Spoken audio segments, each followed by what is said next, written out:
By the end of the 1980s, Princess Diana and Prince Charles led separate lives. He spent much of his time with Camilla Parker Bowles. She had recently ended a 3-year love affair with Army officer James Hewitt. Only a handful of people knew about the breakdown of the royal marriage. For years they had kept it secret, but details would soon appear in newspapers, shaking the royal family to the core. It has turned out to be an annus horribilis.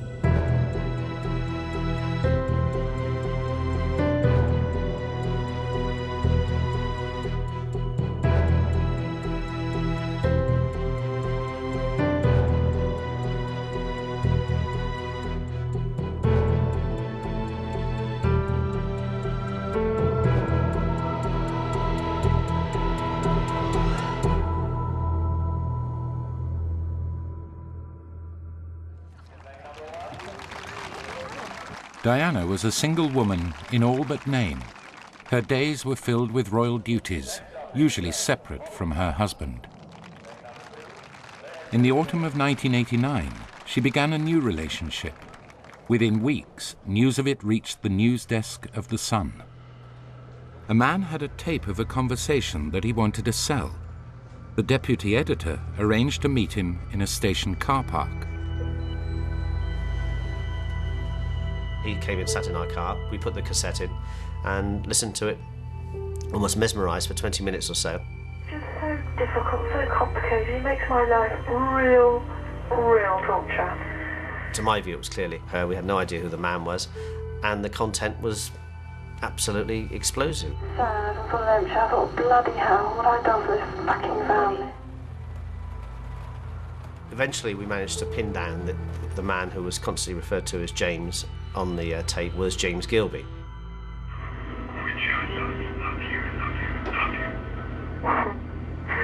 You're just the nicest person in the whole world. James Gilby, of the Gilby gin family, had been one of Diana's teenage boyfriends. We went to his house early one morning and told him, we've got a tape which we believe contains private conversation between you and the Princess of Wales, in which you repeatedly had called her squidgy, and it's a fairly intimate conversation, at which point he went completely white, got in his car and drove off. The Sun decided that the story was too explosive to print and locked the tape in a safe. But Diana soon learned about it and the threat it posed to her public image. She broke contact with Gilby and within a few weeks was back in touch with James Hewitt. He was now commanding a squadron of tanks and had just been ordered to the Gulf, where war was looming. I was in Germany, and she suddenly rang me out of the blue. She was wondering whether I was going to the Gulf, and so I said yes, I was. And she said she'd like to see me before I went out there. So I went and saw her at Highgrove, and I stayed the night there. So we took up really where we left off, without an if and a but. And then this amazing affair was rekindled, really. Diana also re-established contact with James Hewitt's family. I hadn't seen him for several months, and as he was coming back to be at Highgrove with Diana, she said, well, let's have Mother up. And we had a wonderful weekend. It was so nice to be with them. And the boys appeared in their pyjamas and their dressing gowns, and William actually brought supper in on the tray for us. The Hewitts discovered that Diana had made a big decision. I know that Diana did not want to be Queen of England. I will never be Queen. She was quite determined. She wanted to get out of the marriage. So for that reason alone, she had no desire to be Queen. She didn't want the artificialness of what she seemed would be inevitable were she to become Queen. I think she wanted to remain herself. Diana began to plan an end to her marriage. Her first step concerned money. I was introduced to Princess Diana in 1990 by one of her close friends who I'd done very well for financially. And she said she wanted me to look after her financial affairs. She wanted to leave the royal family. She wanted to leave their advisors. She wanted to set up on her own. She was thinking of possibly remarrying, moving abroad, maybe having a couple of children. She wanted to have a new life. When I went to the desert, the affair was conducted with veracity, if you like. The nature of the veracity was the amount of correspondence and depth of feeling that was being transferred between us. She wrote to me every day I was out there, sometimes twice a day. James Hewitt's letters were sent to Diana via his mother. On one occasion, I don't know why, there'd probably been a hold-up with the mail. I think she probably hadn't heard for a couple of days. And she rang me and I said, yes, I said, letters came this morning. Oh, please, will you read it to me? Will you read them to me? I said, I can't do that. I can't. They're your letters. Please, please, please. She pleaded with me to read these letters, and so I duly opened them and read them to her. And she was happy, and she said, now, please, will you post them today? Today. I said, of course I will. Back in London, Diana's correspondence caused concern. A senior member of the royal household spoke to her about it. He told this programme, I said to her that it wasn't a good idea to write letters to James Hewitt. She got upset and cross. Diana visited the Hewitt family home in Devon. Sometimes, if she couldn't stand the stress anymore, she would leap into a car, sometimes accompanied by her sons, or either one or the other, and she would drive down just for the day. And obviously, it helped. She sent me bottles of whiskey and hampers from Fortnum and Mason, which was well received and shared amongst my men. And she sent out a parcel of Playboy magazines. They were hugely appreciated. Throughout this period, whatever her private anxieties, Diana kept up appearances. On a trip to a hospital in Nottingham, she bumped into the family of Dean Woodward, who was in a coma. Dean's mum said, well, my son's in intensive care. And Diana said, do you mind if I come in? And Dean's mum says, no, not at all. And you say, I was in a state of shock anyway myself. When she walked in, I was like, oh, my God. How can you feel? Why would somebody like that come to see somebody like me? Come to see Joe Public? Soon after Dean Woodward recovered consciousness, he got a surprise. The receptionist came out and she said, Dean, there's a phone call for you. I said, who is it? She said, it's Diane. And I've got a sister, Diane. And I said, oh, tell her I'm having my dinner to call back later. She went away, come back. She said, oh, she can't call back. So I went and stopped my dinner, went and spoke on the phone. And then I said, oh, hello, my duck, because I had a tracheotomy, I could talk then. And then she said, do you know who you're talking to? I said, yeah, Diane. And she said, no, you're talking to Princess Diana from Kensington Palace. Unbelievable. In February 1991, James Hewitt led 15 British tanks into battle. For his courage under fire, he was mentioned in dispatches. He was also mentioned in the news of the world. The first I knew about it was, somebody handing it to me and saying, look at this. And I said, oh my goodness. These were the first details of Diana's love life to be printed in a national newspaper, although the paper only hinted at the extent of her relationship with Hewitt. I used the army phone to ring her up. She said, don't worry. I said, don't worry. I mean, it's easier said than done. As soon as I got back, I went and saw her, went and stayed. And we didn't really sort of speak too much about it. There was too much else to catch up on. After the news of the world scoop, Hewitt's every step was dogged by reporters. Privacy with Diana was impossible. Publicity killed the relationship. It was impossible to carry on as we had been in that environment. I tried to contact her, and then, as soon as I realised my calls weren't being returned, I knew, I'd been there before, so it was plain to see.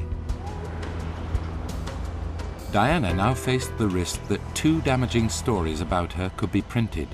More details of her affair with Hewitt and the tape of her conversation with James Gilby. She set out to tell the world a different story and put her version of her marriage on the record first. She planned it, but she wanted to look as if she was the goody and the royal family were the baddies.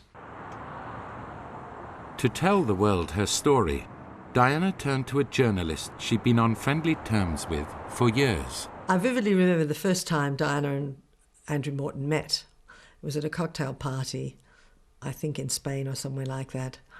And Diana immediately seemed to be interested in him. She was toying with his tie and making comments about what a bright pattern it was. From then on, Andrew always wore loudly patterned ties. At these receptions, it was all lively, joshing and very friendly.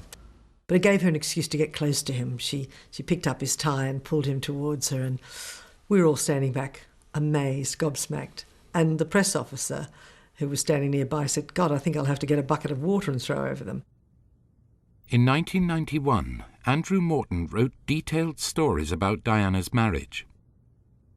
They included strong hints about Charles and Camilla and were unusually well sourced. For the first time, Diana had a voice, and trust was beginning to be built up between myself, Diana's circle, and, obliquely, Diana herself. Morton had grown friendly with one of Diana's closest advisors, Dr. James Colthurst. In the spring of 1991, Colthurst invited Morton to join him for breakfast. Over a plate of bacon and eggs in a transport cafe in North Ruislip in North London, well away from prying eyes, we just chatted about Diana's life. Morton had been writing about Diana for some years, but Colthurst told him details that no journalist had heard before. How she would run out of the room when Prince Charles arrived in the room. How she was in a bad way, mentally. And of course, the thing which really riled her most of all was that she was living a lie in terms of her marriage. And some of her friends really felt that she was on the verge of committing suicide. I remember thinking to myself, this is Walter Mitty land. Morton was already planning to write a book about Diana. He and Colthurst discussed whether she would give him an interview. It was a risky idea. Diana liked it, but hesitated. And so Colthurst suggested that she consult a friend of his. James Colthurst, who was a good friend of mine, at the time approached me out of the blue and said, how do you fancy doing an astrological reading for Diana? And I looked at him and I thought, you're winding me up, aren't you? But no, he meant it.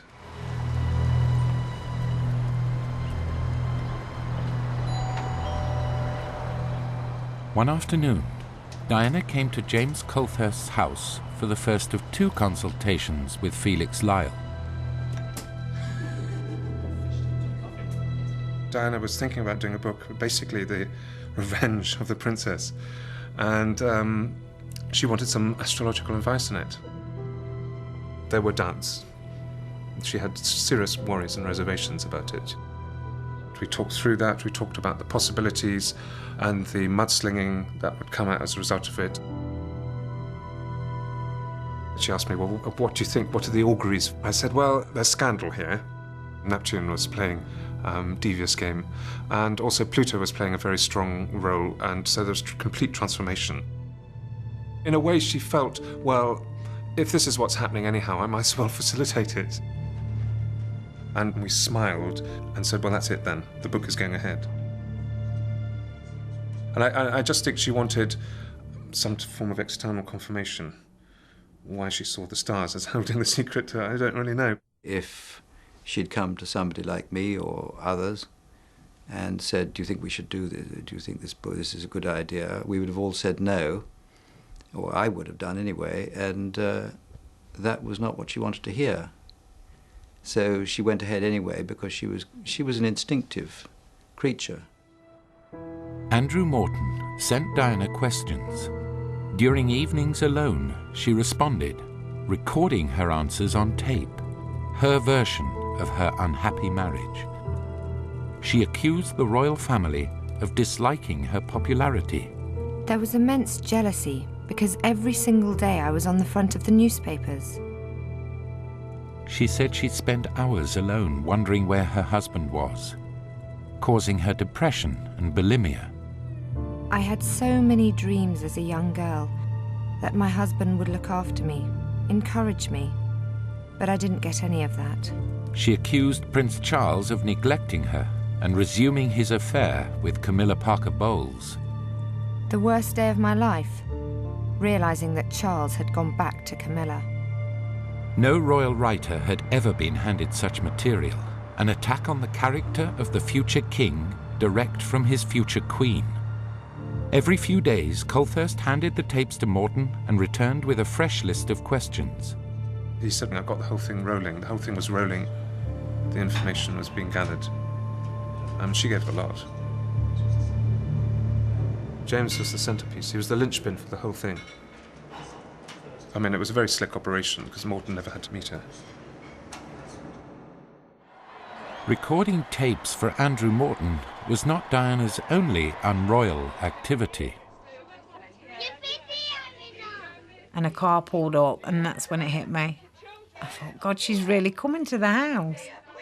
And I looked out the window and I could see her get out of a Jaguar, I think she had, yeah, XJS. And she come down the drive, and then she came in with her arms open.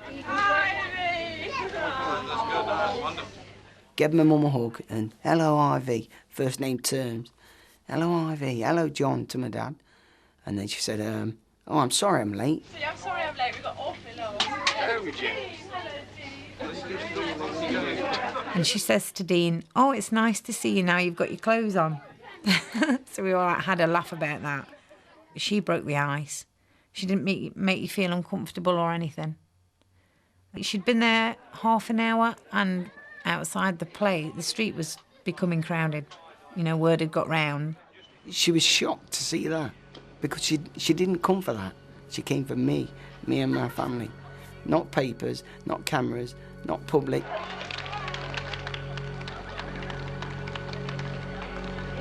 I wasn't interested in the royals, but ever since Princess Diana did what she did for me and my family, I've not been a royalist, but I've definitely closed #1 Dianaist if there was a Dianaist. Definitely. The Dianarists were soon buying copies of the Sunday Times, which in June 1992 printed long extracts from Andrew Morton's book. Supporters of the royal family launched a counterattack.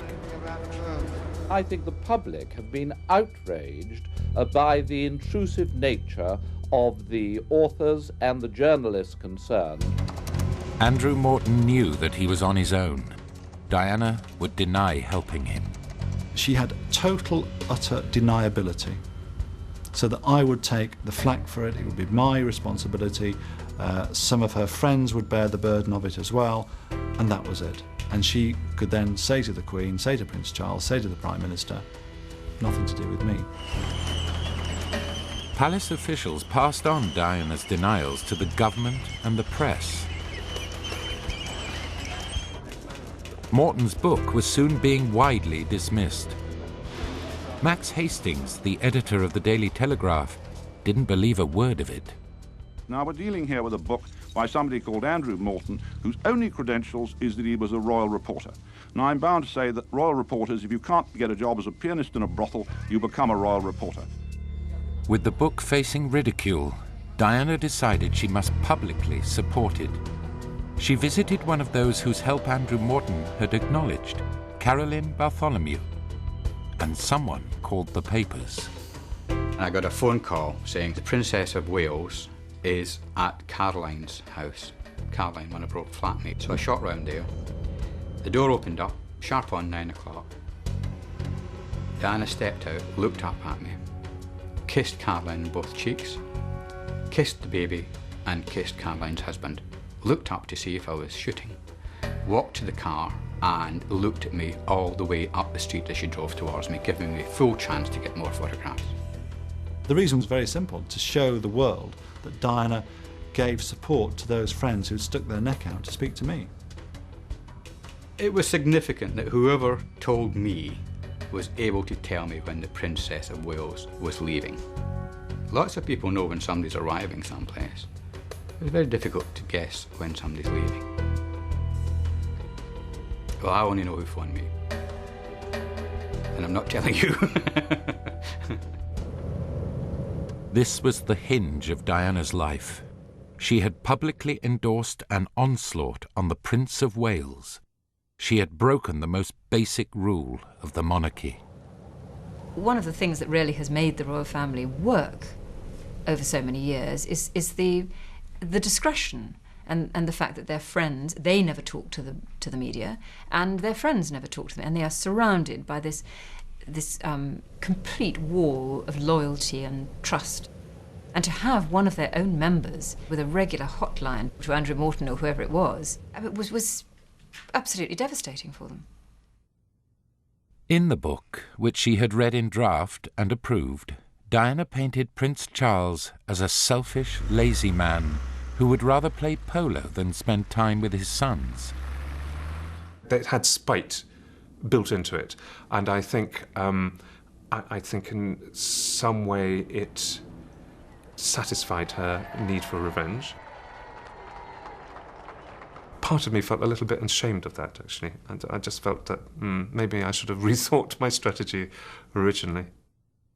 As soon as Prince Charles's friends realised they could not dismiss Morton's book as ill-informed, they set out to rebut it detail by detail.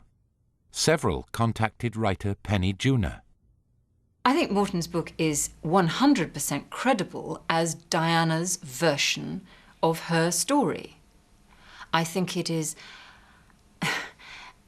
50%, maybe 99% inaccurate in terms of what actually happened. Diana later backed away from some of the stories she had told Andrew Morton. In particular, Morton had published Diana's account of how at Sandringham, when 3 months pregnant with Prince William, standing at the top of the wooden staircase, she hurled herself to the ground, landing in a heap at the bottom. There was a part in the book about her trying to commit suicide, but she told me that she'd merely slipped and fallen down the stairs, and there was no suicide attempt at all. I'm sure of that. I knew about the throwing down the stairs because I knew someone had witnessed it, so I knew that wasn't quite true. Diana had launched the first open attack in a war of exaggeration and malice. It would soon escalate out of all control. As Diana and Charles fired broadsides at each other through the press, their supporters tried to find out what might appear next.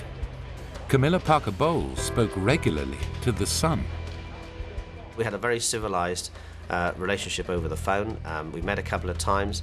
She really became a very, very, almost like an unofficial advisor, if you like, or unofficial shield to all the gossip. And I think in hindsight, and this is not any kind of insult to her, she got as much from me as I got from her, because every time I called her, I would tell her, well, you know, you've heard this, and this is incredible. And she would say, no, I've not heard that. And then she would say, well, it's totally untrue. And of course, everything was totally untrue. I'll wield my bullwhip at you in a minute. They were very aware of the rumours that the media had hold of, and really what newspapers were contemplating publishing about the marriage. In August 1992, Stuart Higgins decided that so much was now known about the problems in Diana's marriage that it was safe to publish her taped conversation with James Gilby. It's just so difficult, so complicated. He makes my life real torture. Apart from some of the material at the beginning of the tape, which we thought was rather tasteless and offensive, we published every word and put it on a 0898 number for people to listen to as well. Diana had recorded her story for Andrew Morton, partly to limit the damage the Gilby tape could do her. And she succeeded. In opinion polls, her popularity rating remained high. The Queen pressed the couple to make a final effort. But during an official tour to Korea, they made a gloomy pair. When they returned, it was all over. It is announced from Buckingham Palace that, with regret, the Prince and Princess of Wales have decided to separate. Their Royal Highnesses have no plans to divorce, and their constitutional positions are unaffected. Between Charles's friends and Diana's, the divide now became total. You were either in one camp or you were in the other. You couldn't really be in both. I can think of very few examples of those who were in both. And the tendency clearly was to drive the two people at the very centre of the drama apart. Around London's most elegant dinner tables, a social war was raging.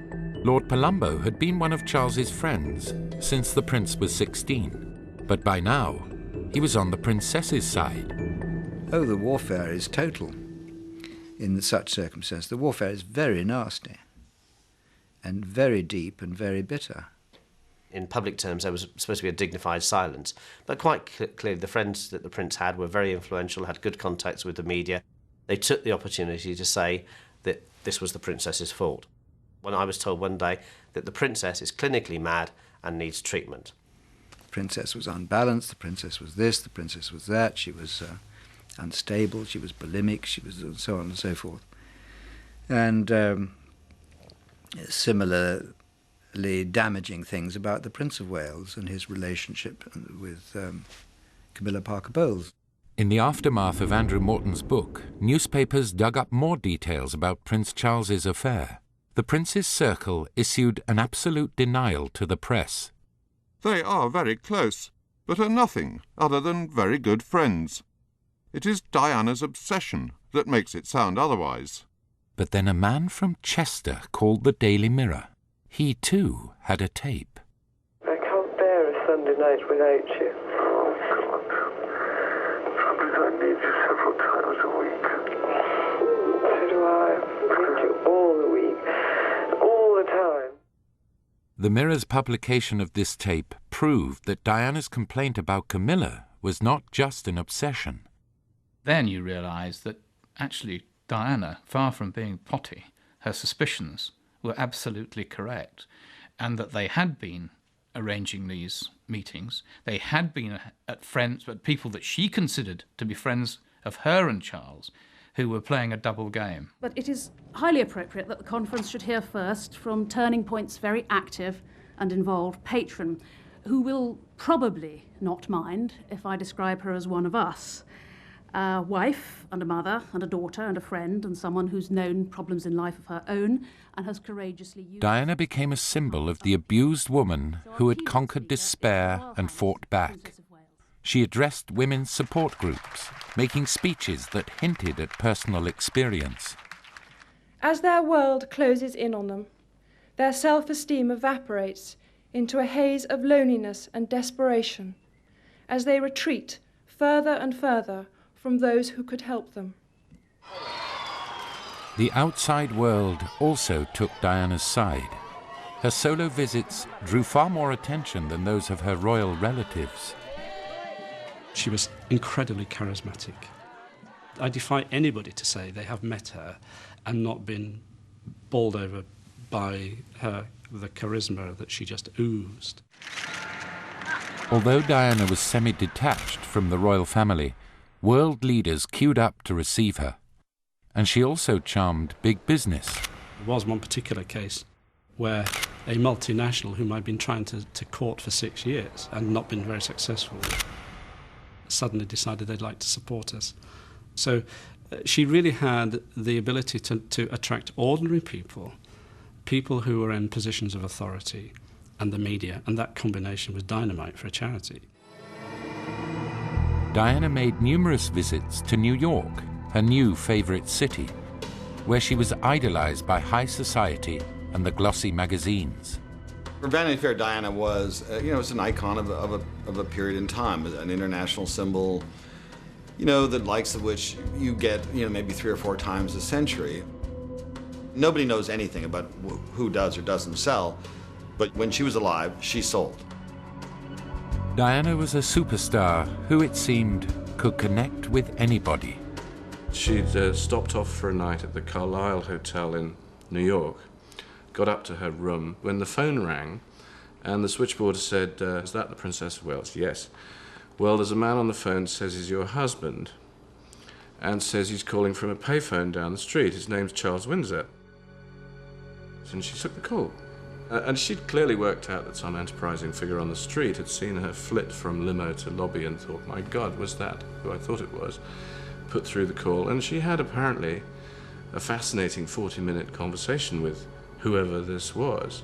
And what she particularly liked, and we all laughed about enormously afterwards, was the fact that this guy would then reel into a bar and say, "You never guess who I've just been talking to on the phone." And everybody would say, yeah, and I'm the Queen of Sheba. Diana's chilly relations with the palace made no difference to her popularity. Royal Ascot brought her no invitation, and so she drove her sons to Planet Hollywood. As her relatives rode in a carriage, Diana upstaged them once again. Charles's camp was planning to relaunch the Prince. Charles helped reporter Jonathan Dimbleby make a 2.5-hour documentary about him. On the night the programme was shown on ITV, Diana set her video and went out to a Vanity Fair party at the Serpentine Gallery in London. When her car drew up and she leapt out of it in the most amazing way and rushed up to me. She looked fabulous, and nobody was going to talk about it, and I don't think anybody knew what he was going to say on TV that night. Diana's hosts included a prominent critic of the royal family. I went up to be introduced, so I said, "It's delightful to meet you, and we Republicans must stick together," and she laughed prettily. When large men closed in on me and said, "What on earth do you mean by that?" And I said, "Well, she's done more to bring about a republic by apparently not trying than I ever have by trying, and I felt it was only fair to compliment her on it." She seemed to get the joke anyway. She was the life and soul of the party, wearing this fabulous dress, which everybody noticed. But it has occurred to me since that what she was thinking was, if I do this right, my ghastly hubby's interview with Dimbleby will not be on page 1 tomorrow, but I will be. "Di knocks 'em dead at Serpentine Bash," a kind of headline. Diana returned to her video recorder to discover that in front of 14 million viewers, Prince Charles had admitted his affair with Camilla Parker Bowles. Mrs. Parker Bowles is a great friend of mine, and she has been a friend for a very long time, and along with a lot of other friends, and will continue to be a friend for a very long time. Did you try to be faithful and honourable to your wife? Yes. Until it became irretrievably broken down. Us both having tried. Charles's admission further damaged his popularity. Diana was still winning the War of the Waleses. But her husband's allies were about to launch a counterattack. As a confident, stylish princess was conquering the globe, in London, Prince Charles's friends and allies were describing her quite differently. They spoke in particular to 2 sympathetic writers, Penny Junor and Jonathan Dimbleby. Dimbleby, one of Britain's most respected television reporters, was now working on a book about Prince Charles, a book with impeccable sources, Charles's closest friends. The friends were very protective of the prince and very distressed that he had been attacked by Diana when they had seen the way she had behaved. Charles's friends gave Dimbleby dramatic and highly critical accounts of Diana's behaviour, mostly drawn from the early years of the royal marriage. They said she was obsessive, frightening and unhinged, that she listened at doors and steamed open letters. When he was first told about the way Diana behaved, I think he did think, you know, I'm being told this by friends of the prince, and this marriage has broken down, and this is just one lot slagging off the other side. Charles's friends told Dimbleby that Diana had shouted and had run out of the room, threatened her husband, raged at him. Dimbleby did eventually come to believe what he was hearing. Jonathan Dimbleby took his interview notes and consulted medical textbooks. There he learnt that the behaviour described to him suggested the symptoms of a psychiatric illness called borderline personality disorder. In a letter, he told the makers of this program, I stumbled across the term borderline personality disorder in a variety of psychiatric journals while researching the symptoms of the princess's self-acknowledged condition, bulimia. I discovered that the two disorders are often associated with each other.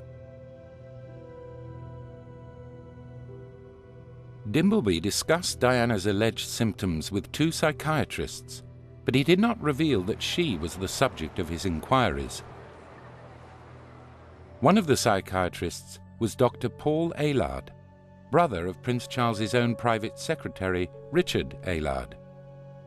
Dimbleby then wrote a chapter for his book, arguing that Diana's behaviour was indicative of borderline personality disorder.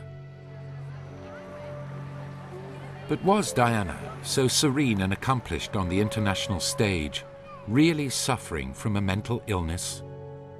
Her friends thought not, but even they saw that months of open conflict had changed her. When she moved out of Highgrove, she found some of Prince Charles's possessions, and she had a bonfire, and she put them on the bonfire. She was very vengeful. She was very wary of people. Very wary. If you weren't 100% for her, at her disposal, and to do what she wanted, when she wanted it, life could become very difficult. Diana parted company with some close allies at this time. One was the man who had helped organise Andrew Morton's book, James Colthurst. In the end, there was a parting of the ways, and a painful one. So James became ostracised, he sort of became a pariah. He said that she used to refer to him as that, which I think is a great shame, really, and to end to a rather sad story. But did Diana's displays of temper and mistrust mean that she was mentally ill? When it was published, Jonathan Dimbleby's book pointed firmly towards the conclusion that she was. Her general demeanour seemed like something out of a nightmare, beyond all reason and out of control. But Dimbleby did not go the whole way. After consultations with Prince Charles, he deleted all explicit references to borderline personality disorder from his book, and he dropped the chapter that focused on the disorder. He told this program, I came to the conclusion that any conceivable link between bulimia and borderline personality disorder was too speculative. But what Dimbleby had begun, others would take further. Penny Junor was one of the first to write in detail about Diana and borderline personality disorder. Dimbleby helped me come to the syndrome. There were several people actually who had mentioned borderline personality disorder. Dimbleby was one of them. And when I then researched the subject further, I mean, I discovered that actually it was absolutely spot on for the kind of behaviour that Diana exhibited. A psychiatrist and friend of Diana thinks otherwise. In my 32 years as a consultant psychiatrist, I've treated many, many patients with borderline personality disorder. And it's a very serious, lifelong, pervasive condition.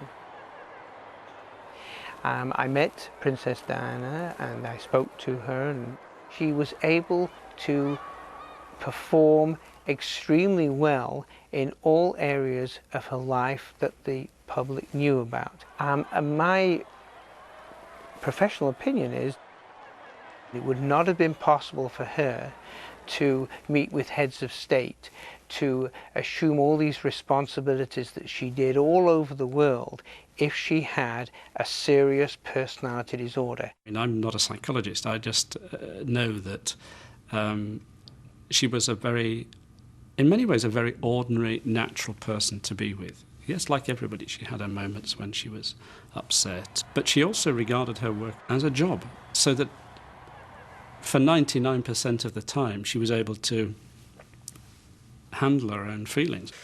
I think she learned to handle herself. And if you're going against the nasty boys, you've got to learn how to handle yourself. But I remember a kind, gentle, sympathetic, loving person who was changed by the position she found herself in. You only have to say somebody's unbalanced or mentally unstable, and it's a dreadful thing to say, because even if it's not true, it sticks. Another series of newspaper stories added to Diana's problems. James Hewitt had told his story to the writer of a bestseller called Princess in Love. Hewitt had been paid. Yes, I was paid for an interview. I regret that very much. I don't see that it makes that much difference whether one was paid or not. The fact that I did it at all, I regret, and it was a mistake.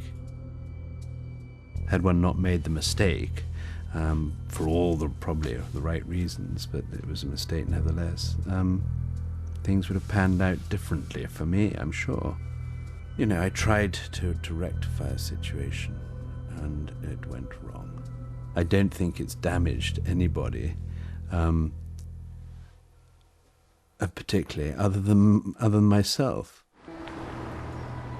One evening in the autumn of 1995, a camera crew arrived in secret at Kensington Palace.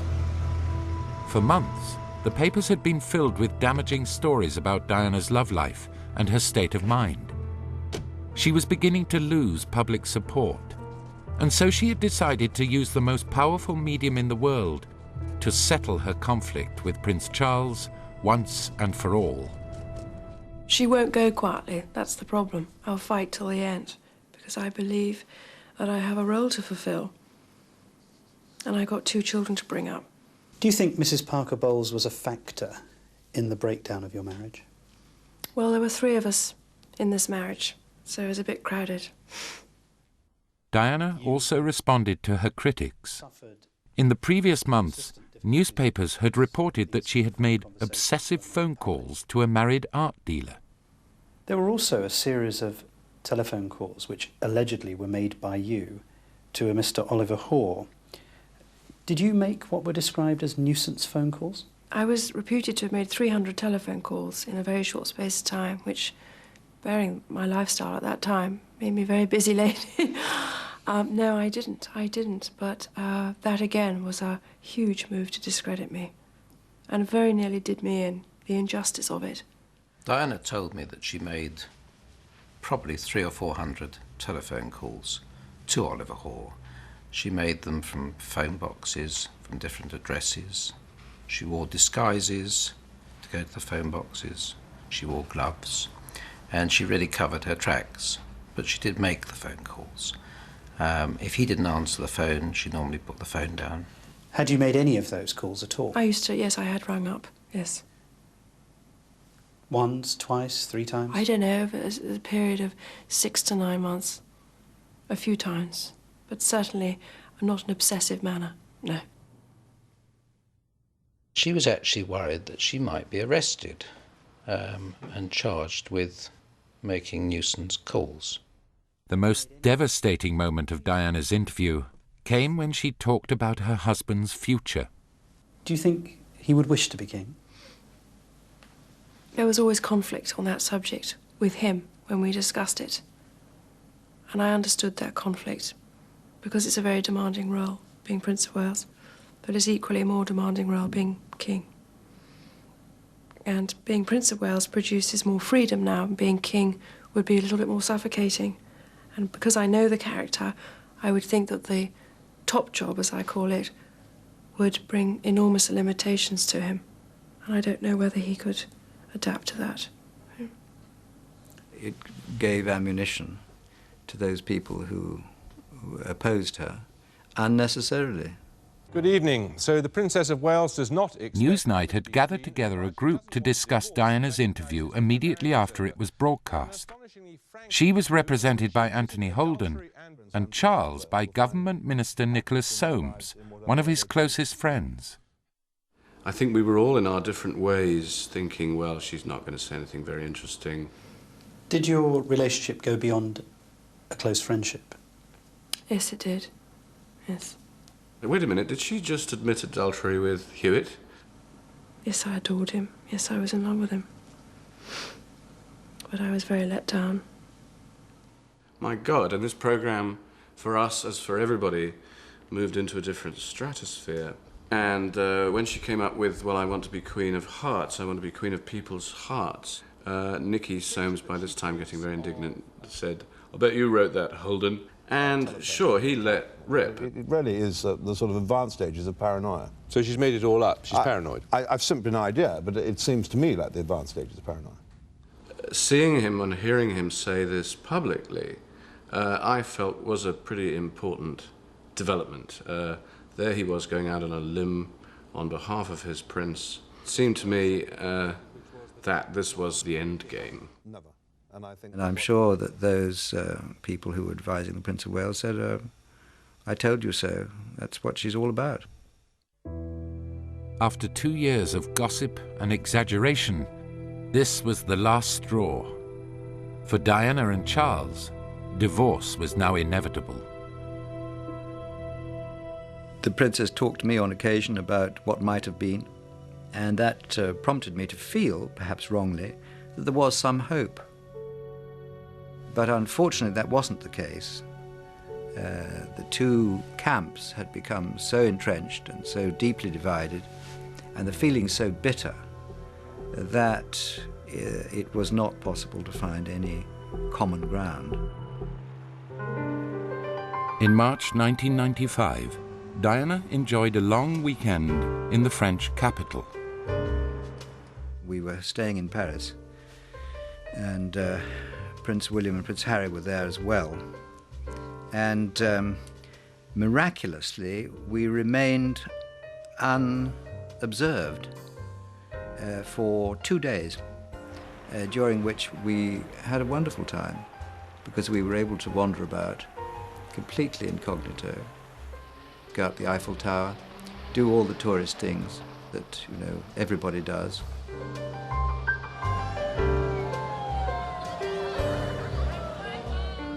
But after 2 days, the press spotted us. We were having breakfast at a wonderful shop called Dalloyau, and the princess insisted on sitting in the window. And sure enough, there were 2 members of the press outside. And she shut the curtains so they couldn't see her. And then finally she drew back the curtains so they could see her. It was a sort of cat and mouse peep show game that was going on. For years, Diana had been protected by royal bodyguards. But she said she found their presence intrusive and wanted to get rid of them. People like me always tell her, don't be ridiculous, look what happened to Greta Garbo. You don't want to wind up in a headscarf hiding in doorways in Manhattan. There is no way, you know, you should not dispense with the protection officers. But Diana was determined.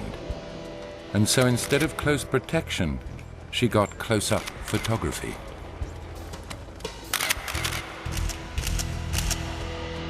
it did get more aggressive for her, because there was no one to say, stand back, boys.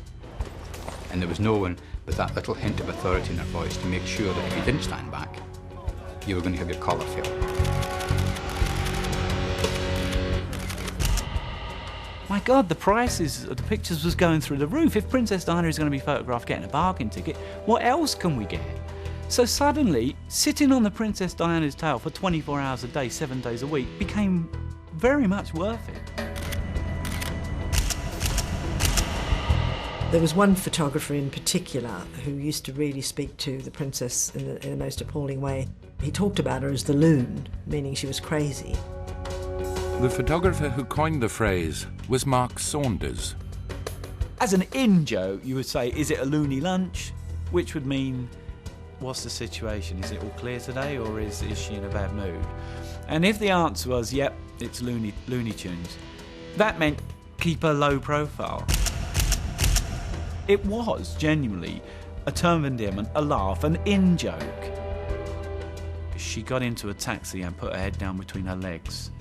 And one of the Spanish photographers said, why don't you put your head up and start acting like a princess?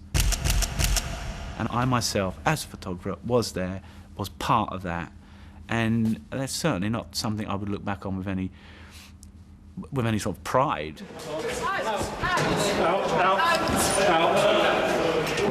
Out. O-U-T, out. Have a nice trip, ma'am.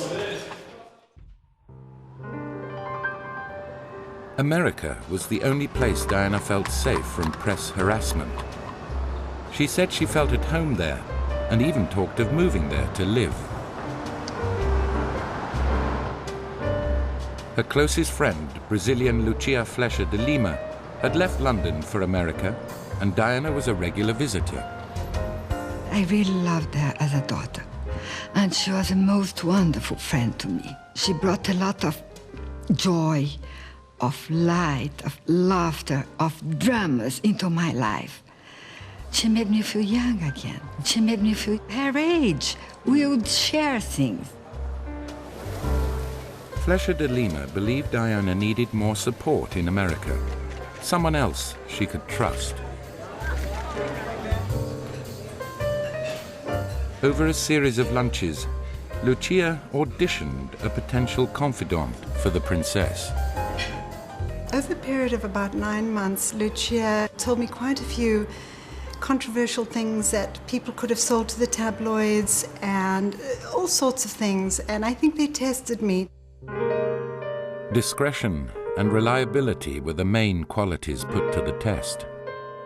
After that, Lucia called me up one day and said, would I consent to being the friend of the Princess of Wales? And I said to her I was deeply, deeply honoured, and that I would never let her down, and that I would be a loyal and terrific friend and always be there for her. And she said, Lana, we know an awful lot about you, and Diana will be so delighted. Fashion designer and businesswoman Lana Marks, with her Hollywood and White House connections, moved in the same circles as Diana. And above all, she was completely trustworthy.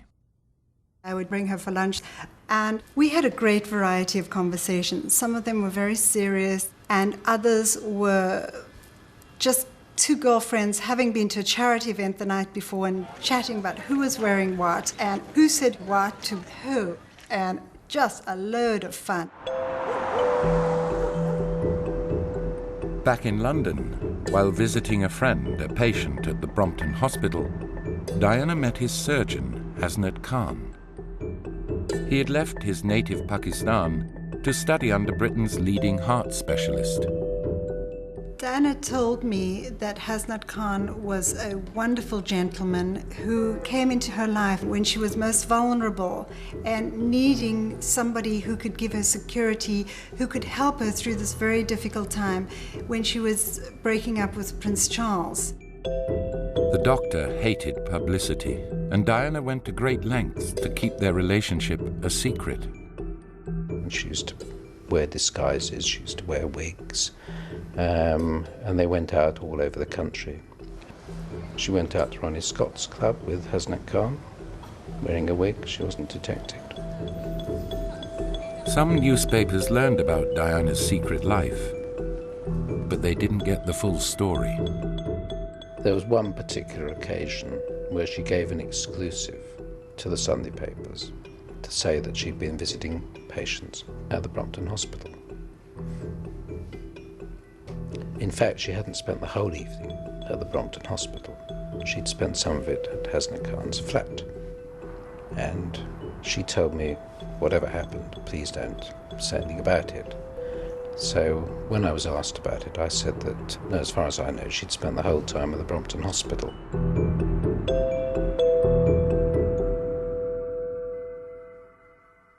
Diana was in the midst of difficult divorce negotiations.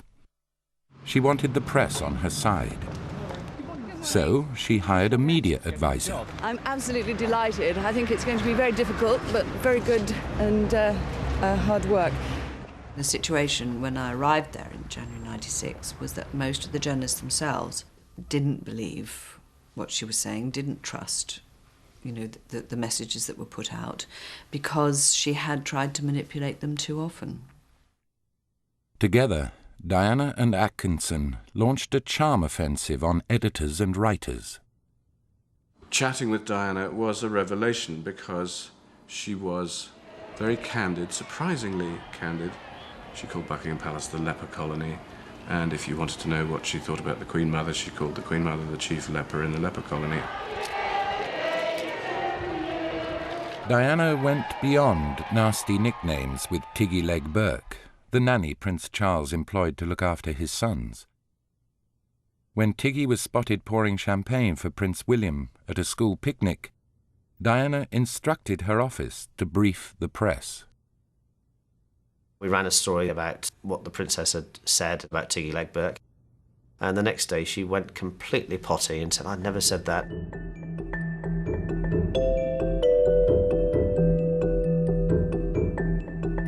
Her aides rang up, and they had clearly been told by the princess, "Get on the phone there and give that Higgins bloke a bollocking now." And they were in the invidious position of having to say, that is totally untrue. The princess can't understand why you wrote that. You know, you've met her, you've seen her, and all that. And I said, "But you know it's true. You told me." Let's go. 3 months into the job, I realised that it was not perhaps as easy as I thought it was going to be. My client was far more mercurial than I had thought. Diana's work with AIDS sufferers had established her reputation as a humanitarian. She agreed to open a new AIDS clinic, but then she met Aileen Getty, the daughter of the American billionaire John Paul Getty Jr.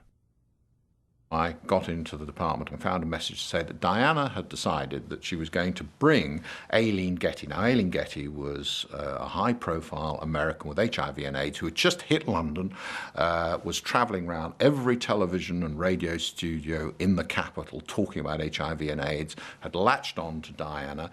Diana was bringing her and Aileen Getty's entourage.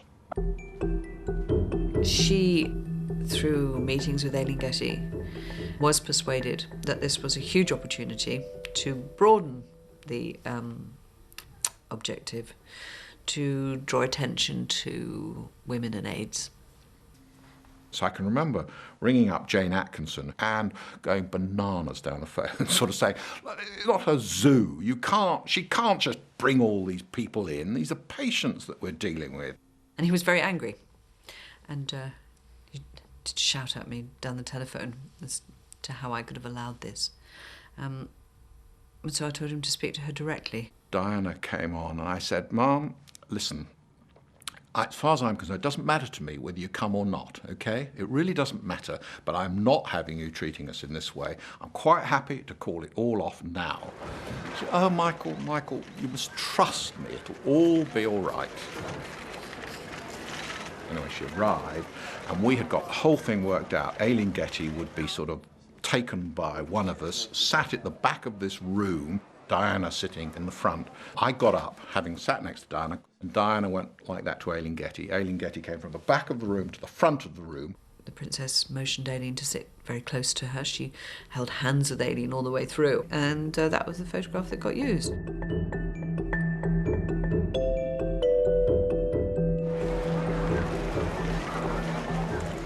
This was Diana's last appearance for the charity.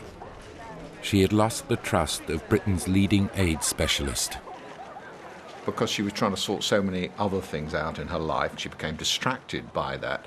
It became very difficult to know that she would deliver on things that you would ask her to do. To be quite honest, by the end of her life, we hardly asked her to do anything. It just wasn't worth it. In July 1996, the divorce was settled. The removal of Diana's title, Her Royal Highness, sparked massive press attention. A day later, she cut her ties with 100 charities, keeping only 6. Diana had been planning her move for months. I don't think that I and her staff ever thought there was a good time for her to do it. We always knew that it was going to be a negative media story. She tried, I think, to do it as a story which would give her some sympathy for losing the HRH title. Some newspapers followed Diana's line, but most didn't. She was very angry because the media had been very negative to her. And I explained that I had only answered the questions in the way that we'd agreed. And she said that, accused me of not doing so. And then one of her friends was on the 10 o'clock news. Earlier, Diana's close friend Rosa Monckton spoke exclusively to ITN about how the princess was feeling. We rang Rosa Monckton, and surprisingly she said, well, I'll ring you back. And I thought, there's only one thing happening there. She must presumably be going to check with the princess. She did ring back quite quickly. I think it was about 10 minutes, quarter of an hour, and agreed to do the interview. She would like to be much more in the front line, I suspect, with fewer charities and do a lot more. When I rang the princess and asked her if she knew her friend was on the news, she said, no, she didn't know, but you can't, I think her words were, you can't always stop your friends talking. But then I discovered afterwards her friend had actually talked to the princess about it. So it was, it's impossible for me to do my job in an environment like that, and I came quite clearly to see that. After only 8 months, Jane Atkinson quit, the latest in a series of advisors to resign.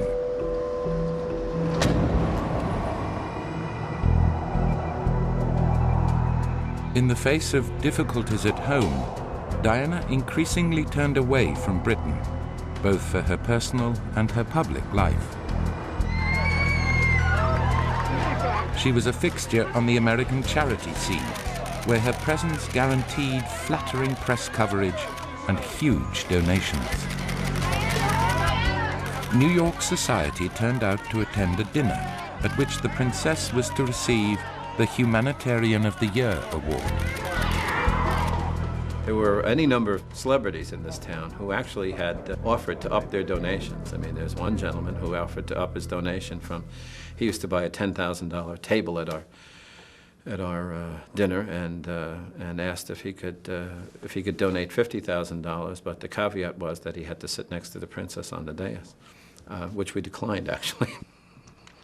The evening wore on, and Dr. Kissinger gave the princess her award, and what she talked about was not herself or the organization, but what it meant to be a volunteer.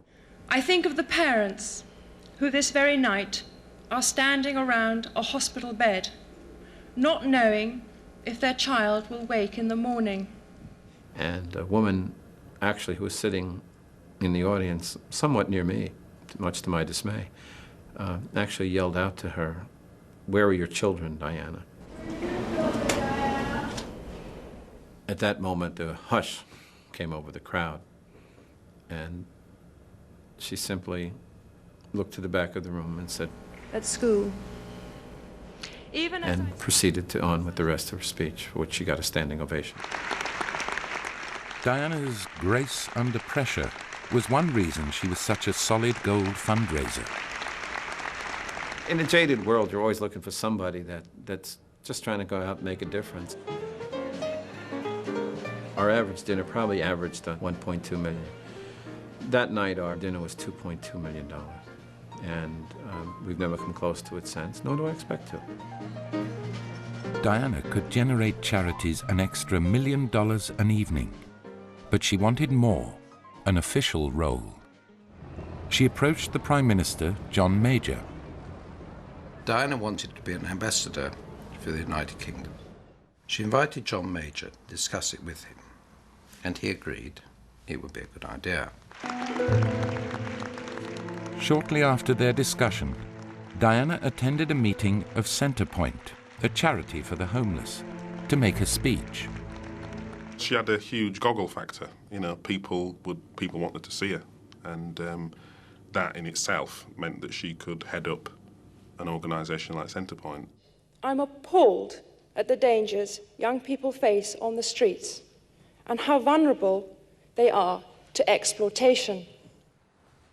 Diana shared the platform with an opposition MP, the Shadow Home Secretary, Jack Straw.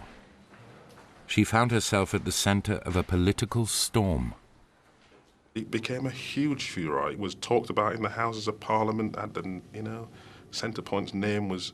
We'd politicised the royal family, apparently, by actually getting her to talk about youth homelessness. Well, over now to our political editor, Michael Brunson. Michael, is there some anxiety that she's something of a loose cannon?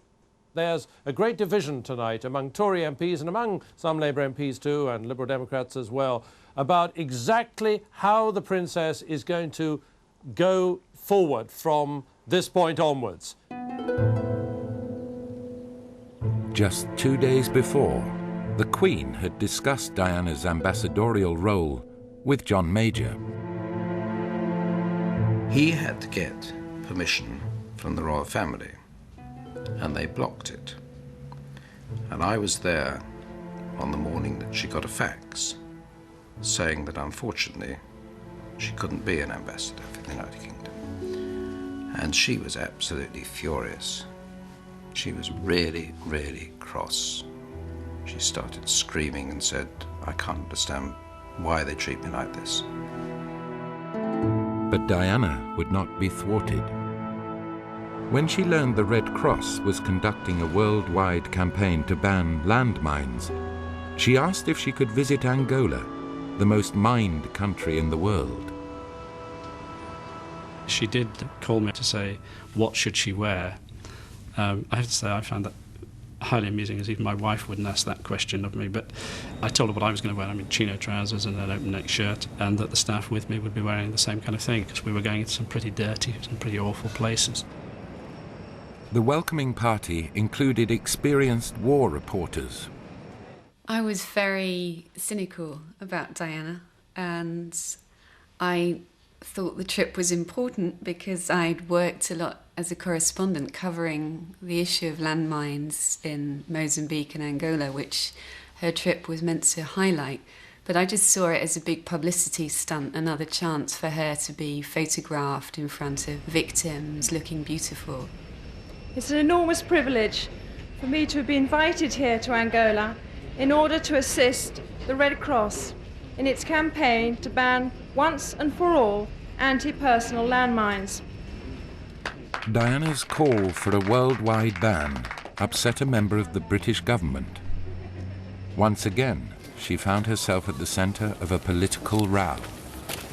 Ma'am, the government minister's home has said you're a loose cannon by supporting this campaign. Do you have any reaction to that? Well, Jenny, I'm only trying to highlight a problem that's going on all around the world. That's all. Her reaction was really one of astonishment. I mean, why is this being said? Why are people wanting to do this? What do I have to do? So that was... Oh, I might really make you burst into tears now. Don't worry. Who said I'm a loose cannon?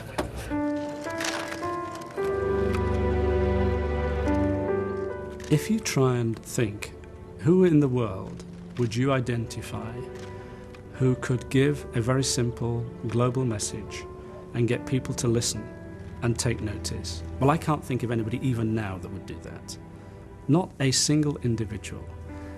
And she did it on that visit without any question whatsoever. Diana's visit increased pressure on governments to sign up to a worldwide treaty. banning landmines.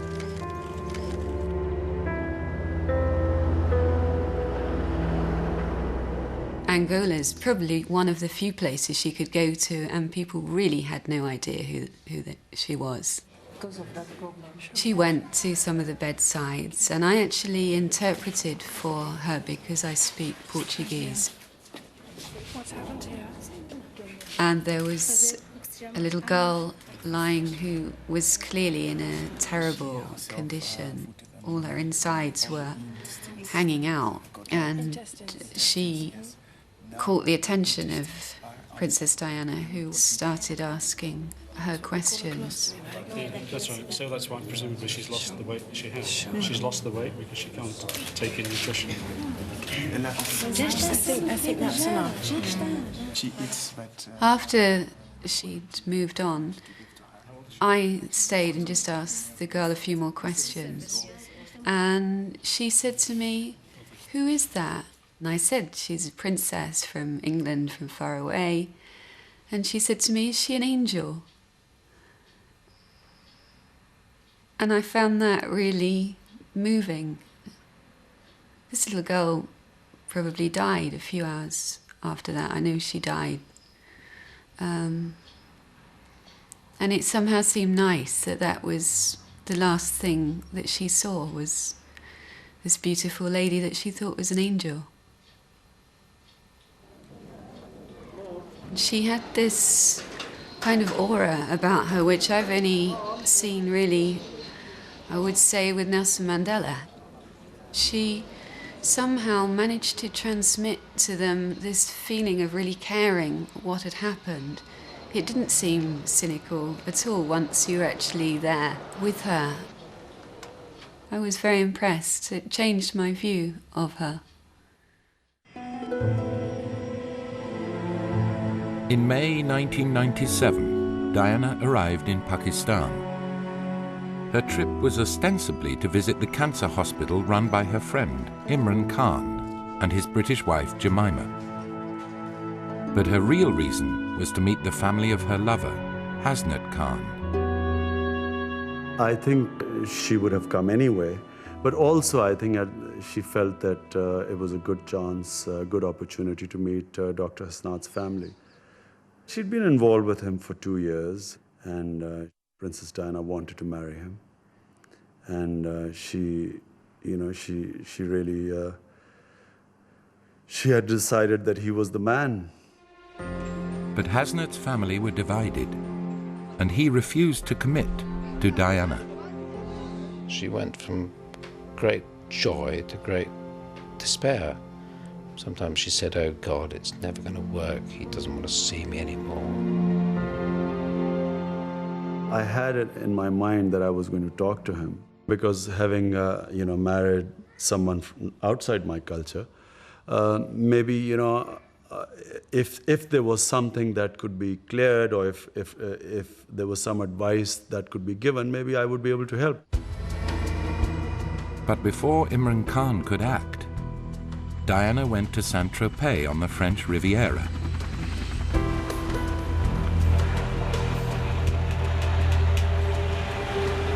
She'd been invited to the home of the Egyptian businessman and owner of Harrods department store, Mohammed Al-Fayed. He had been refused a British passport and claimed he'd bribed several British politicians. Diana arrived on the 11th of July, followed a day later by the press. We were all together in the same place, all lined up like a photo call, just like at the Cannes Festival. And in front of us, a performance would begin every day at about the same time, at about 11 o'clock. Diana jumping in the water, diving, jet skiing, in a swimming costume, not hiding herself, right in front of us. Well, the whole thing was just extraordinary, I can tell you. I'd never seen anything like it. She came over to our boat determined to have a say. I remember she saying, "No photographs, no photographs." And she said, first things, "How long are you going to be here?" And told her, and she said, I don't want to live abroad like my boys want me to. And I thought, oh God, we're going to drive this woman away. And then she did an amazing thing. She went to the edge of the jetty, did a most beautiful dive into the sea, and swam around laughing and as though she was having a wonderful time. It was one of the most bizarre things. Diana's show for the cameras coincided with the 50th birthday party of Camilla Parker Bowles. Camilla Parker Bowles heading for her birthday celebrations at Prince Charles's Highgrove home. A party going on now at which there'll be no attempt to keep secret the loving relationship between Charles and Camilla. Diana told me at the time that she was really hurting about this. It did affect her. I think it has more to do with her hurting inside and showing that she was having a good time. That same day, Al-Fayed summoned his son to join the princess. Dodi Al-Fayed was a 42-year-old part-time Hollywood film producer. The photographers mistook him for a bodyguard. In Saint-Tropez, one restaurant owner welcomed the group.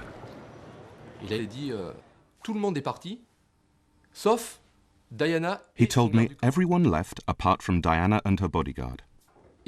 They left 5 or 10 minutes later. They left holding hands, climbed into the car, and drove off. I said, "With her bodyguard?" He said, "Well, yes, with her bodyguard. After all, she's a grown woman, and if she wants to go out with her bodyguard, then she can do as she likes." Diana returned home to a watershed meeting with Hasnat Khan.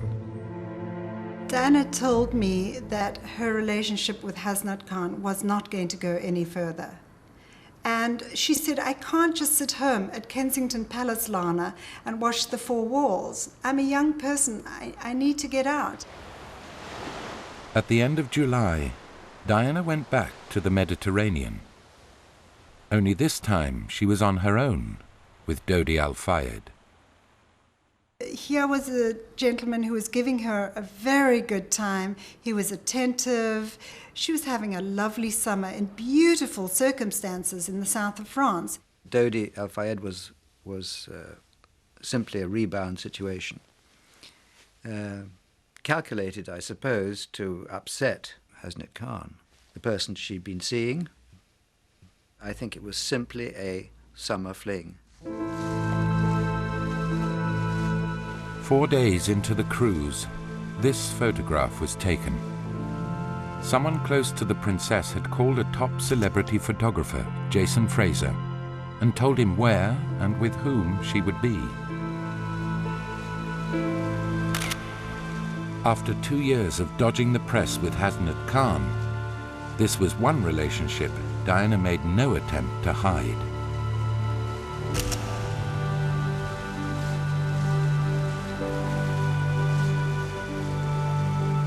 During the cruise, Diana was called by Lana Marks.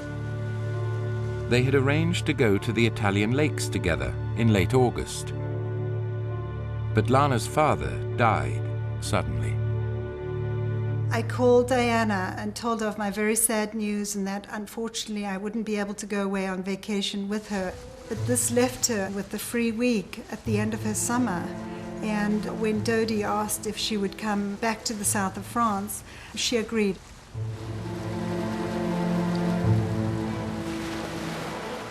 As Diana and Dodi cruised around the Mediterranean, Jason Fraser was once again tipped off about their whereabouts. Only this time, the calls came from Diana herself. She asked him, "Are you getting this? What did you get just now? Why are the pictures so grainy?" Diana also called her friends and gave them different accounts of the relationship. Diana told me she was very happy with Dodi Fayed. I think she felt that she might have found a new family, and that's something that she always missed, family life. I think she could have got married, and it could have been the fairy tale ending that she wanted.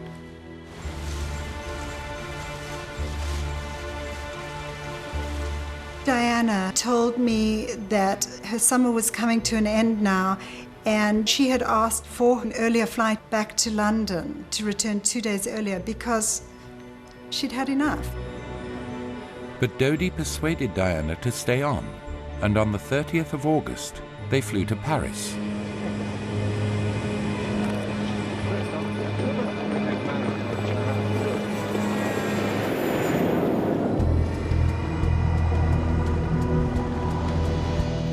The couple spent the day in frenetic car journeys across the city.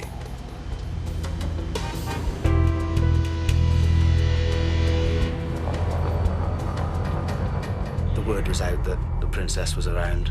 That was the most aggressive sort of paparazzi we'd seen throughout the whole of the summer. Dodi arranged a romantic night out. But the photographers laid siege to his Paris flat, and Dodi kept changing his plans.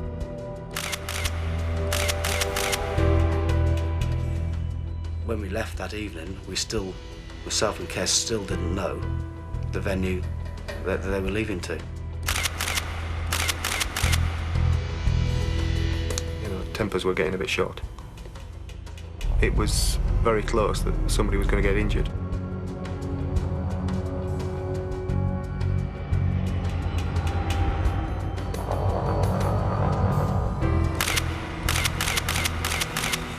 The couple finally decided to dine at the Ritz Hotel, owned by Dodi's father. The pressure was growing because of the number of paparazzi around. Dodi was angry and the princess was shaken up about the whole thing, I think. She was crying, and I think because she was upset was the main reason why Dodi flashed up at us. He said, how the f*** did you let this fiasco happen? And I didn't lose my temper, but I told him in the strongest terms that it wouldn't have happened if he'd told us where we were going. Dodi brought in a new driver, the hotel's deputy head of security, Henri Paul. Dodi planned that they would slip out the back of the hotel unnoticed. We'd gone to the back and there was a very happy atmosphere there. We were laughing and joking. We walked out on Henri Paul, went to the driver's side and changed seats with the person who brought the vehicle around. According to the subsequent French investigation, Henri Paul was drunk.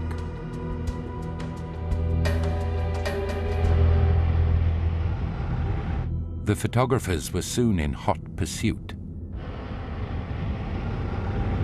Henri Paul made a fateful decision. He avoided the direct route to Dodi's flat. Instead, he accelerated along the riverside and left the photographers behind. He raced into the Alma tunnel and lost control. At midnight, the car slammed into a concrete pillar. French police say Diana, Princess of Wales, has been seriously injured and her companion Dodi Al-Fayed killed in a road accident in the French capital, Paris. The driver of their car said to be... Dodi and Henri Paul died instantly. Diana and Dodi's bodyguard, Trevor Rhys-Jones, were grievously injured. The French Interior Minister and his aide were waiting at the hospital when the ambulance carrying Diana pulled in. The minister was on one side and I was on the other. We lifted her out. We pulled the stretcher out. The princess had an oxygen mask on her face, and she had bruising under her eyes. And at that time, of course, she was still breathing. At 4 in the morning, the doctors emerged from the operating theatre. En fait, je comprends quand les... I realized what was happening after 2 hours. The doctors who were trying to revive her, the emergency team, the heart specialists, they came out. Then I knew it was all over. He gave a little sign to the minister, and the minister went out. I followed him. And he said to the minister, "She's dead." Elle est morte.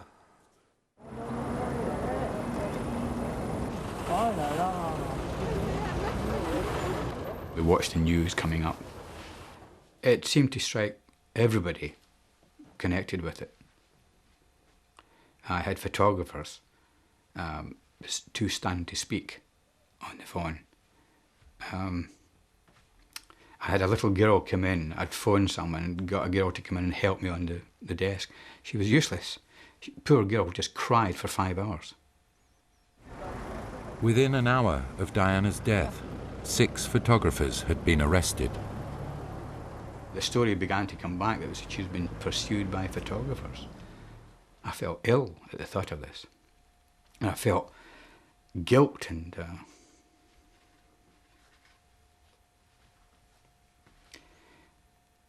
sadness. At Balmoral, the royal family were thrown into turmoil.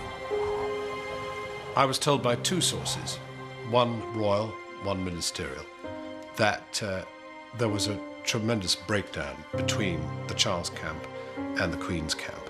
The Queen did not want Diana's body to go to any royal palace, royal chapel.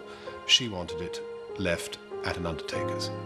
Charles, driven by the boys, wanted a proper royal send-off and all the protocol to kick in. The whole thing deteriorated into the most appalling slanging match, which at one point found Charles shouting at Sir Robert Fellows, Diana's own brother-in-law, the Queen's secretary, "Why don't you just go and impale yourself on your own flagstaff?" An extraordinary phrase.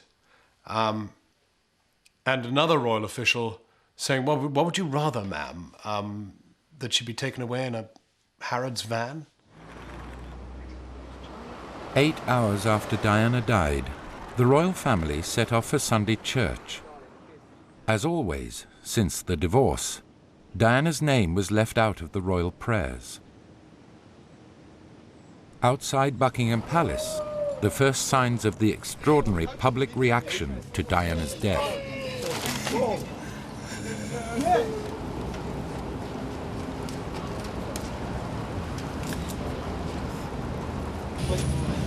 As Prince Charles left for Paris, the Queen was still refusing her former daughter-in-law all royal privileges. The row continued even while Charles was in the air, because denied royal protocol, he now had to find some way of getting all the things which protocol would normally have provided. What kind of a coffin, the provision of flowers, guard of honour, flags, all the rest of it. And he was now having to call on the government, and there was effectively an open line from the flight deck to number 10.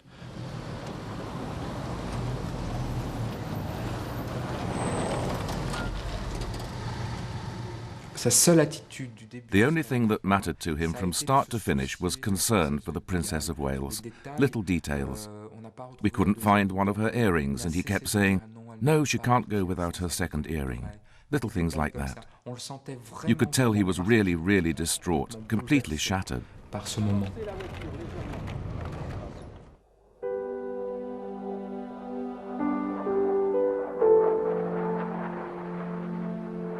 There was still a row burning as the plane was coming back as to where the body was actually going to go.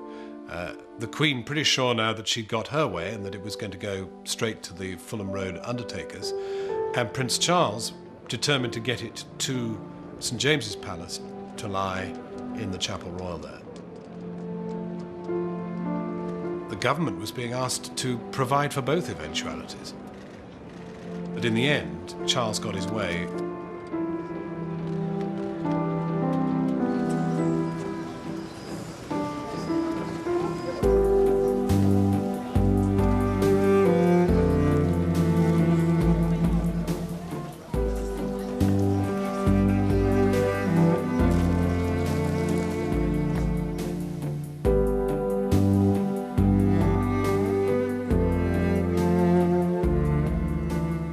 In the streets around the palaces, anger was building against the royal family.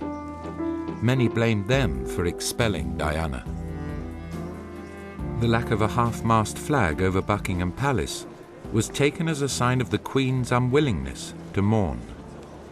Now, I know it's tradition that the flag flies at Buckingham Palace when only the royalty are there, but I really would have liked to have seen the flag flying half-mast there as well. I think they treated her terrible, absolutely shocking. I don't think they're the most cold people on this earth. A woman came up to me and said, "Oh, you're that chap from the telly. Can I just tell you this? Why isn't the Queen here? That's what I want to know. Why isn't the Queen here?" I think it's disgraceful that they're not here in residence, and I think most people I've been speaking to this morning have said exactly the same thing. And I went back to the studio, to my ITN studio, and told my bosses about all this, and their reaction was exactly the same as I know newspaper editors' reaction was. This is dangerous stuff. On Thursday, 4 days after Diana's death, newspapers took up the charge. There was a meeting to discuss the funeral at which senior police officers were present and royal officials. A senior police officer at that meeting, I am told, expressed the view that the Prince of Wales would be booed or worse if he was to turn up in London at such a sensitive time.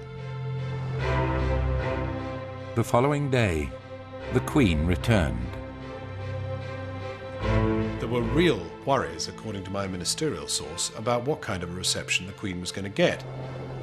The worry was things would be thrown, and people would jeer or shout or abuse her.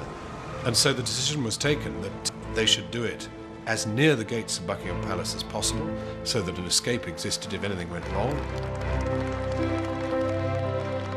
My royal source says that even the Queen was worried about what kind of a reception she was going to get. There was real fear that she's never previously experienced in her reign. But would the Queen now respond to the people's will?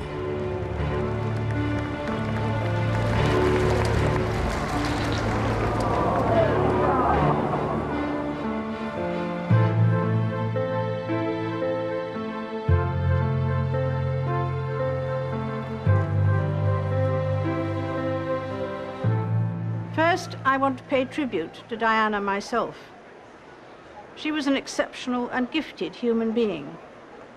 In good times and bad, she never lost her capacity to smile and laugh, nor to inspire others with her warmth and kindness. I admired and respected her for her energy and commitment to others, and especially for her devotion to her 2 boys.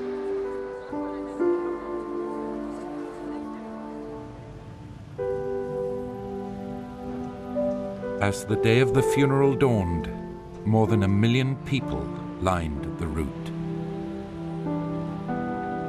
I'm picking my way through these crowds and bumping into this friend of mine who I'd not seen for a good few months, and always thought he was a bit of an anti-royalist, really. Certainly his position was, well, take it or leave it, and, what's it to me kind of thing. And there he was, with his mother, with a tent, on the pavement, kipping out, and I'm like, what are you doing here? And he just said, well, we had to come. And I thought to myself, she probably would have liked that. That would have made her smile.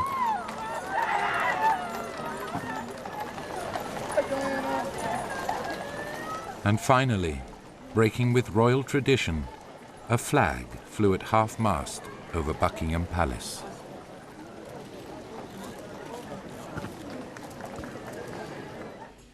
All over the world, she was a symbol of selfless humanity.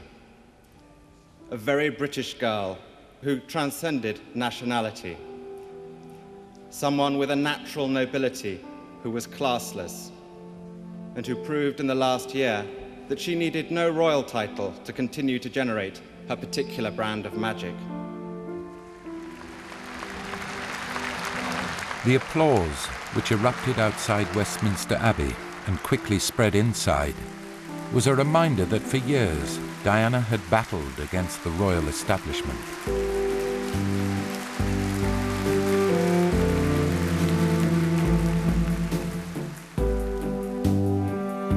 She had at times been vindictive and erratic, but millions worldwide mourned Diana for her compassion and her courage, qualities which in a short but dazzling life she had so often displayed at their best.